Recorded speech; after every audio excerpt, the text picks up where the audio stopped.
Hello everyone, welcome to exam end point. आज से हम स्टार्ट करेंगे गेट 2021 एप्टीट्यूड एंड रीजनिंग का क्वेश्चन। इससे मैं गेट 2020 का वीडियो अपलोड कर रहा था, जिसमें मैं गेट 2020 का ही सारे सब्जेक्ट्स का डिस्कशन कर रहा था। बट मुझे लगा कि एक सब्जेक्ट को हमें डिस्कस करना चाहिए, 4 से 5 साल प्रीवियस ईयर क्वेश्चन को डिस्कस करना चाहिए एक ही सब्जेक्ट्स के, ताकि उस सब्जेक्ट्स को लेकर के हमें काफ़ी क्लियरिटी हो। तो मैंने डिसाइड किया कि अब मैं एप्टीट्यूड एंड रीजनिंग शुरू करता हूं और 5 to 6 year previous year aptitude and reasoning का क्वेश्चन अपलोड करूंगा, ताकि आपको इससे ज़्यादा बेनिफिट मिले, ज़्यादा क्लियरिटी मिले। सो मैं अब बात करता हूं गेट 2021 एप्टीट्यूड एंड रीजनिंग की। 2021 में स्पेशली इलेक्ट्रॉनिक्स एंड कम्युनिकेशन में एप्टीट्यूड में कुछ भी खास नहीं था। बहुत ही ईजी क्वेश्चन आए थे। 2 क्वेश्चन थे जो थोड़ा सा ट्रिकी थे, थोड़ा सा बेसिक थे, थोड़ा सा दिमाग लगाना था, वो भी इजीली हो सकते थे। बट फिर भी सारे क्वेश्चंस को एक बार डिस्कस करना ज़रूरी है, क्योंकि वो गेट में आ चुका है। मैं जो 2 क्वेश्चन के बारे में बात कर रहा था, उसमें से एक क्वेश्चन ये भी है जिसे बहुत सारे लोगों ने अटेम्प्ट नहीं कर पाया। हालांकि बहुत ईजी है, पता नहीं क्यों अटेम्प्ट नहीं कर पाए बहुत लोगों ने, और मुझे फीडबैक मिला बहुत लोगों से कि वो अटेम्प्ट नहीं कर पाए। तो स्टार्ट करते हैं इस क्वेश्चन के डिस्कशन से। आप केयरफुली सब कुछ देखिए और नोट डाउन करिए सब कुछ। हालांकि इसमें कुछ खास नहीं है, फिर भी आप इसको केयरफुली देखिए कि क्या कहना चाह रहा है इस क्वेश्चन में। चलिए स्टार्ट करते हैं। क्वेश्चन में कह रहा है consider a square sheet of side 1 unit. सबसे पहली बात ये है कि ये स्क्वायर शीट की बात कर रहा है, और दूसरा उसका साइड दे रखा है 1 यूनिट।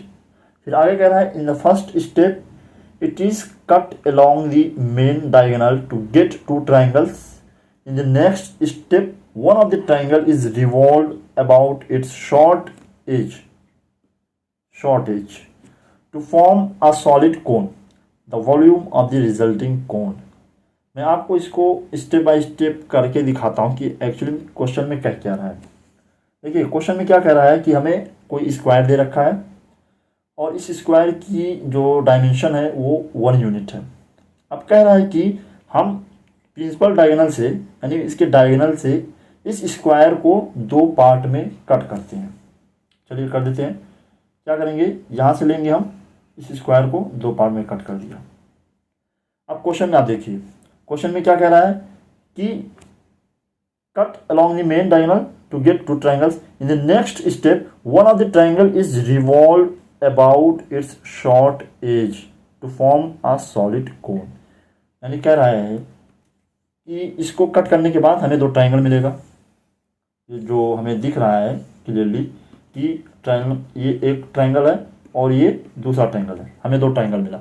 बोला है कि एक ट्रायंगल को हम लेते हैं अलग, और उसके शॉर्टेस्ट एज से हम उसको रिवॉल्व करते हैं और एक कोन फॉर्म करते हैं। चलिए इसको स्टेप बाय स्टेप करके देखते हैं, तब ज़्यादा समझ में आएगा। सपोज मैं ये वाला ट्रायंगल ले रहा हूँ, ट्रायंगल नंबर 2। कट करने के बाद हमें ये ट्रायंगल मिलेगा, इसको ड्रॉ कर लेते हैं। कट करने के बाद हमें ये ट्रायंगल मिला, ठीक है। डायमेंशन देखिए, पहला चीज़ ये वाला पार्ट जो है, ये हमारा जो ओरिजिनल साइड है स्क्वायर का, ठीक है। तो इसका मतलब ये जो होगा ये 1 यूनिट होगा डायमेंशन। और जब ये पार्ट देखेंगे आप, ये वाला पार्ट, तो ये भी क्या है, डायमेंशन ही हमारे स्क्वायर का है, ओरिजिनल साइड है। तो इसका मतलब ये भी 1 यूनिट होगा, ठीक है। अब दूसरी चीज़ हमारी क्या, ये साइड बचती है, और हम जानते हैं कि ये क्या है, राइट एंगल ट्रायंगल है। राइट एंगल ट्रायंगल पाइथागोरस लगाकर हमें ये पता चलेगा कि ये जो साइड है ये √2 यूनिट की है। अब क्वेश्चन में देखिए, क्वेश्चन में क्या कह रहा है कि revolve about its shortest edge to form a solid cone. यानी इसका जो एक्सिस बना रहा है वो शॉर्टेस्ट एज। अब इसमें आइडेंटिफाई करिए कि शॉर्टेस्ट एज कौन सा है। देखिए ये √2 है, √2 की वैल्यू क्या होती है, 1.414 की। ये 1 यूनिट है और ये 1 यूनिट है। यानी कि मैं इस एक्सिस के अबाउट रिवॉल्व कर सकता हूँ, इस एक्सिस वाला एक्सिस है, इसके अबाउट मैं रिवॉल्व कर सकता हूँ। अब मैं इसको रिवॉल्व करता हूँ और दिखाता हूँ कि फॉर्म क्या होगा रिवॉल्व करने के बाद। ठीक है, हम रूट 2 से नहीं करेंगे, हम इसी से करेंगे। ये शॉर्टेस्ट एज है और ये भी शॉर्टेस्ट है, जो दोनों इक्वल है। यही चीज़ हमें केयर करनी है। ठीक है, अब इसको रिवॉल्व अगर हम करें तो देखिए हमें रिवॉल्व करने के बाद मिलता क्या है। इसको रिवॉल्व करते हैं तो रिवॉल्व जब करेंगे तो वो बोला कि कौन फॉर्म हो रहा है। मैं ड्रॉ कर रहा हूँ, ड्राइंग थोड़ा सही नहीं है बट आपको समझ में आएगा अच्छे से। तो रिवॉल्व करने के बाद कुछ ऐसा कोण बनेगा, और इसको और क्लियर अगर बनाने की कोशिश करें तो रिवॉल्व करने के बाद कुछ ऐसा कोण बनेगा, कुछ ऐसा फाइंड। ठीक है, तो रिवॉल्व करने के बाद एक कोण बन रहा है, ये क्वेश्चन में भी बोला है कि ये कोण बन गया। अब आगे क्या कह रहा है क्वेश्चन में देखेंगे, आगे कह रहा है कि रिजल्टिंग कोण का हमें वॉल्यूम चाहिए, वॉल्यूम ऑफ द रिजल्टिंग कोण। वॉल्यूम ऑफ कोण क्या होता है, वॉल्यूम ऑफ कोण होता है 1/3 पाई r स्क्वायर h। ये हो गया वॉल्यूम ऑफ कोण। ठीक है, ये हमारा वॉल्यूम ऑफ कोण हो गया फॉर्मूला। अब देखिए हमें चाहिए क्या क्या, वॉल्यूम निकालने के लिए हमें चाहिए क्या क्या। सबसे पहली चीज़ हमें रेडियस चाहिए। तो रेडियस आप यहाँ से देख सकते हैं कि ये साइड जो है, ये वाला पार्ट 1 यूनिट है, क्योंकि इस पार्ट से इस पार्ट तक आप देखेंगे तो इसका रेडियस ही है और यही हमारे स्क्वायर का जो साइड है। तो यहाँ से पता चला कि हमारा जो रेडियस है वो 1 यूनिट के इक्वल है। और हाइट की बात करें तो हाइट क्या है, हाइट इस पार्ट से लेके इस पार्ट, यही हमारा हाइट है। और ये भी हम देख रहे हैं कि 1 यूनिट के इक्वल है। तो हाइट भी हमारा कितना हो गया, 1 यूनिट। यहाँ से हमें पता चला कि हमारा हाइट क्या है, हमारा रेडियस क्या है। अब इसको हम फॉर्मूले में पुट करते हैं और कैलकुलेशन अपना इजीली करते हैं। तो 1/3 पाई r स्क्वायर की जगह पर 1 का स्क्वायर इंटू h की वैल्यू भी 1 यूनिट है। इसको फाइनल कैलकुलेट के बाद क्या मिला हमें, π/3। यही हमारा आंसर है। और ये बहुत ही सिंपल था, बट पता नहीं क्यों बहुत से लोगों ने कहा कि ये मेरा गलत हो गया, ये रॉन्ग हो गया, मुझे समझ में नहीं आया। तो इस क्वेश्चन में कुछ था नहीं, आपको बस समझना था कि हमारा शॉर्टेस्ट हाइट कौन सा है, इसको इस फिगर को ड्रॉ कैसे करना है। बाकी इस क्वेश्चन में कुछ खास नहीं था। ऐसे ही सारे क्वेश्चन इजी हैं। तो इसमें हमारा ऑप्शन नंबर सी जो है करेक्ट ऑप्शन है मेरा, सी करेक्ट ऑप्शन। अब इस क्वेश्चन को करने के बाद हम करेंगे नेक्स्ट क्वेश्चन, क्योंकि इस वीडियो में मैं 3 क्वेश्चन डिस्कस करना चाह रहा हूँ। ये सारे क्वेश्चन इजी हैं, तो मैं चाहता हूँ कि 6 क्वेश्चन टोटल थे एप्टीट्यूड एंड रीजनिंग के, तो 3-3 करके मैं 2 पार्ट में डिस्कस करूँगा। तो पहला क्वेश्चन हमने कर लिया है, अब हम सेकेंड क्वेश्चन की तरफ मूव करते हैं। ये है हमारा सेकेंड क्वेश्चन। सेकेंड क्वेश्चन बेहद ईजी क्वेश्चन है। इसमें कोई 8th का बच्चा 6th का बच्चा बैठा दिया जाए तो भी इजीली इसको हैंडल कर सकता है। आप देखिए इस क्वेश्चन में क्या कह रहा है, P and Q are positive integer and P/Q plus Q/P is equal to 3। ये हमें वैल्यू दे रखा है और फिर पूछ रहा है P²/Q² प्लस Q²/P² क्या होगा। बच्चों वाला क्वेश्चन है, काफ़ी इजी क्वेश्चन है। अगर कोई इसको छोड़कर आता है तो समझ लो बस भाई, एप्टीट्यूड तुम्हें मेहनत करने की ज़रूरत है, एप्टीट्यूड में फोकस करने की ज़रूरत है। ये बहुत ही इजी क्वेश्चन है। चलिए इसको भी करते हैं, देखते हैं कैसे इसको हैंडल करना है। इस क्वेश्चन में ये हमें गिवन है और ये हमसे पूछ रहा है। देखिए काफ़ी इजी क्वेश्चन है, इसको आई थिंक डिस्कस करने की भी ज़रूरत नहीं है, बट डिस्कस करना हमारा फ़र्ज़ है, मैं तो डिस्कस करूँगा। ठीक है, तो अब क्या करेंगे, मैं स्टार्ट करता हूँ यहाँ से, P/Q plus Q/P is equal to 3। ये हमें गिवन है। मैं क्या करूँगा, दोनों तरफ स्क्वायरिंग करता हूँ। मैं दोनों तरफ स्क्वायरिंग, इधर भी किया और इधर भी किया। स्क्वायरिंग करने के बाद देखिए क्या आएगा, ये आएगा P²/Q² plus Q²/P² plus 2 into P/Q into Q/P is equal to 9। क्या कर दिया भाई मैंने कुछ नहीं किया। मैंने क्या किया, A प्लस B का होल स्क्वायर लगाए बस। ये हमारा हो गया ए स्क्वायर, ये हमारा हो गया बी स्क्वायर, और ये हमारा हो गया 2ab, और कुछ नहीं किया, कुछ खास नहीं किया। अब देखिए इसमें क्या, p से p कैंसल आउट हो गया और q से q कैंसल आउट हो गया। ठीक है, अब क्वेश्चन में कुछ रह नहीं गया, इसको करते हैं आगे। इसको करेंगे हम, तो इसको क्या लिखेंगे, p square upon q square plus q square upon p square. मैं क्या कर रहा हूँ, 2 को, क्योंकि ये कैंसिल आउट होने के बाद ये पूरा वैल्यू क्या हो गया, होने के इक्वल हो गया। मैं क्या करूँगा, 2 को इधर ट्रांसफर करूँगा, तो ये हो गया 9 - 2। आप ध्यान दीजिए, क्वेश्चन देखिए आप, क्वेश्चन में इसी की तो वैल्यू पूछ रहा है हमसे, p यही तो पूछ रहा है हमसे, क्वेश्चन में इसी की वैल्यू पूछ रहा है हमसे। तो वो चीज़ हमें यहाँ पर इजीली मिल गया।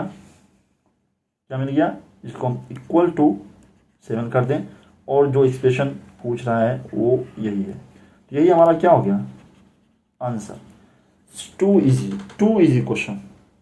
ऐसा भी क्वेश्चन हम एक्सपेक्ट कर सकते हैं गेट में, यानी गेट में सारे क्वेश्चन हार्ड नहीं आते हैं, टफ नहीं आते हैं, बहुत सारे क्वेश्चन इजी आते हैं। बस अगर हमारा सिलेबस कंप्लीट है तो हम बहुत सारे इजीली क्वेश्चन को हैंडल कर सकते हैं। ये इस क्वेश्चन में हमारा option D is correct option. ये हमारा सेकंड क्वेश्चन हो गया। अब हम थर्ड क्वेश्चन की तरफ मूव करेंगे। वो भी काफ़ी इजी क्वेश्चन है, परसेंटेज से बिलोंग करता है, तो उसको भी हम डिस्कस कर लेते हैं। देखते हैं इस क्वेश्चन में क्या कह रहा है। The current population of city is 11,02,500, यानी एक सिटी में अभी करंटली जो पॉपुलेशन है वो 11,02,500। If it has been increasing at the rate of 5% per annum, यानी हर साल 5% से ये पॉपुलेशन बढ़ रहा है। What was its population 2 year ago, यानी कि 5% पर एनम हमारा पॉपुलेशन बढ़ रहा है और करंट पॉपुलेशन ये है, तो 2 साल पहले हमारा पॉपुलेशन क्या रहा होगा। ये डेटा हमें दे रखा है, ठीक है। करंट पॉपुलेशन ये गिवन है और जो रेट है वो 5% पर एनम दे रखा है। हम एज्यूम करते हैं कि हमारा जो 2 ईयर एगो जो हमारा पॉपुलेशन रहा होगा वो कोई एक्स रहा होगा। तो हमारा जो पॉपुलेशन 2 ईयर एगो क्या हो रहा होगा, एक्स एज्यूम कर लिया मैंने। तो अब इस एक्स से हम अपना जो करंट निकालेंगे, करंट पॉपुलेशन। देखिए हमारा जो 2 साल पहले एक्स रहा होगा, अब 5% के साथ हमारा बढ़ रहा है, यानी अगर सपोज कि 2011 में एक्स था तो 2012 में और 2013 में निकालना, तो इसमें 5% का बढ़ोतरी हो रहा है। तो इसका मतलब इसको मैं 5/100 कर सकता हूँ, ठीक है। ये हमारा करंट है और इस करंट का 5% इंक्रीज हो रहा है 2011 से लेकर 2012 तक में। या मैं इसको दूसरी तरीके से क्या लिख सकता हूँ कि इसमें 105% की इंक्रीमेंट हो रही है। इसको मैं इस तरीके से लिख सकता हूँ, इसको डायरेक्टली मैं इस तरह से लिख रखा हूँ। अगर किसी को समझ नहीं आ रहा है तो कमेंट करके पूछ सकता है। तो मैं या तो ये लिख सकता हूँ या फिर मैं डायरेक्टली लिख सकता हूँ कि 105% जो है हमारा, अब ये क्या है, ये 2012 का पॉपुलेशन है। अब बढ़ने के बाद 5% 2012 का पॉपुलेशन हमारा ये आएगा। अब 2012 का पॉपुलेशन हमें पता चल गया, हमें चाहिए किसका, 2013 का। तो अब इस करंट पॉपुलेशन का अगेन हमें 5% बढ़ाना है। 5% मतलब बढ़ाने का मतलब या तो करंट का ही मैं यहाँ पर 5 ऐड करूँ, या मैं क्या कर सकता हूँ कि x × 105 ये हमारा 2012 का है और इसमें 105% और बढ़ा देता हूँ मैं। तो जो 105% बढ़ाने के बाद जो हमें रिजल्ट मिलेगा वही हमारा 2013 का पॉपुलेशन होगा, जो कि हमें गिवन है 11,02,500। ठीक है, इतना समझ में आया होगा आई होप। अब देखते हैं कि आगे कैसे होगा। बस अब आपको यहाँ से x की वैल्यू निकालनी है बस, और कुछ नहीं करना है। ये सब मैं इरेज करता हूँ। और फाइनली हमें जो मिला, हमें जो फाइनली मिला x 105/100, और इसमें फिर से 105% का इंक्रीमेंट। और ये इंक्रीमेंट करने के बाद जो हमें पॉपुलेशन मिला वो करंट पॉपुलेशन है, और करंट पॉपुलेशन जो क्या है वो 1102/500।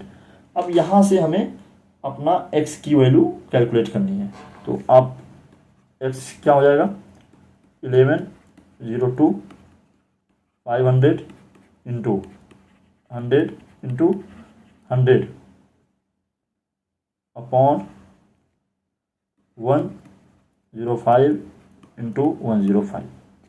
इसको आप सॉल्व करिए तो आपको मिलेगा 1,0,0,0,0,0।